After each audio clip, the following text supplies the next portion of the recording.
Welcome back to Comic Book Cafe. This time around we're reviewing Godzilla Goes to Hell issue 2, which I was very anticipating this issue because the first issue was rather cool and interesting. Like, how do you do a comic book where there are no humans? It's just Godzilla and hell. That's it. I'm a big Godzilla fan, and this is rather interesting to me. So, where the first issue was interesting, you didn't really see anything you knew of the Godzilla universe, the creatures and stuff. This issue is the reverse of that one, meaning we get to the next level of hell, the abyss, and you see doom cities there, as they call them. People have basically called this area like you have to pass a test, and what's waiting for Godzilla there? None other than the demon Rodan. Basically, these creatures you know were possessed by demons, so he's got a demon Rodan, and this is a typical quick Godzilla fight. He doesn't have, he eventually hits it with his tail and eventually takes out Rodan. And then he sees a light and he goes to this area, and now we're in an ice area. Again, there's not much narration to be told because there's not any humans or anything else. It's just Godzilla and hell. And he goes to this ice area and something breaks out of the ice. And then this end bad for the guy he's fighting. Argus, I believe his name is. He is the, rolling monster of the Godzilla universe. I kind of call him unfortunately the poor guy the one that always gets beat up. He gets in a fight and gets beat up. And in this case, the same thing happens. He's possessed by a demon. Godzilla beats him up. Argus is gone. And then he falls deeper into hell. And this time we end up in the Dulge, or the Eternal Ocean. And we're in this ocean, and he fights a demon. And he beats it rather handily. And then we finally see a real Godzilla, enemy, and that, of course, is King Ghidorah, the three-headed Monster Zero, Monster X. There's several different names he's had over the Godzilla movie years. Anyway, they're waiting for Godzilla. They make the point that Godzilla feels overwhelmed. And then Godzilla gets sucked down to the very end of the ocean, everything to a deeper level.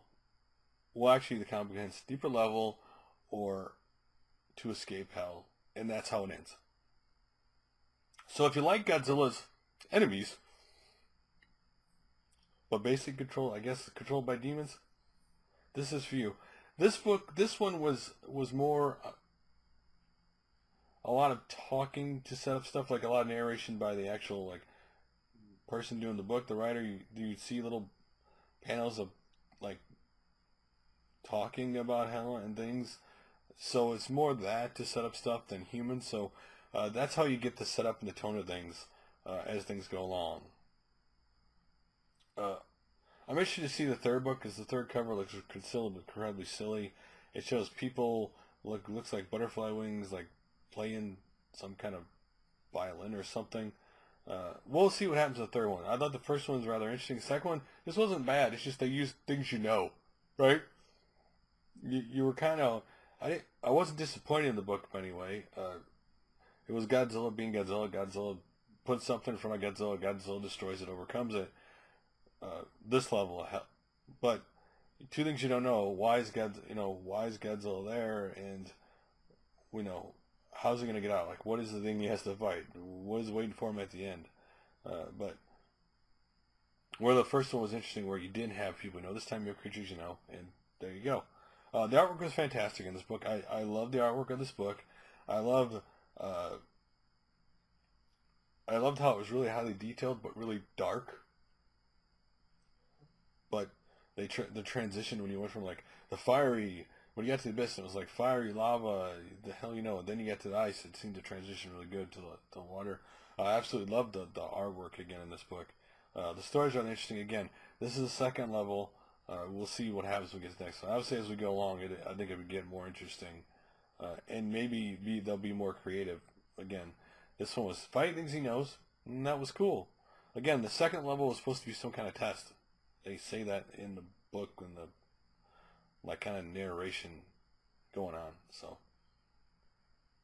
Godzilla looked great. So what do you guys think of Godzilla Goes to Hell 2? Were you just as excited for this one as the first issue, or was some a little bit of a letdown? I don't think it was a letdown. I was thinking they'd be a little more creative than it was. Again, maybe it was just me anticipating too much, because I like the story. I like the artwork, so. Well, I guess not. I like the fighting and the artwork, I'll put it that way. Anyway, love to hear your guys' opinion on this book. What you're hoping to see in the future of this series before it's all over. And I will do another review soon. Again, you didn't necessarily, in this book, you didn't necessarily have to read the first one to read the second one. I mean, okay, you know Godzilla's in hell, that's all you know. Because there's not a lot of story or like a lot of other components like humans and other stuff going around, you don't really need to know.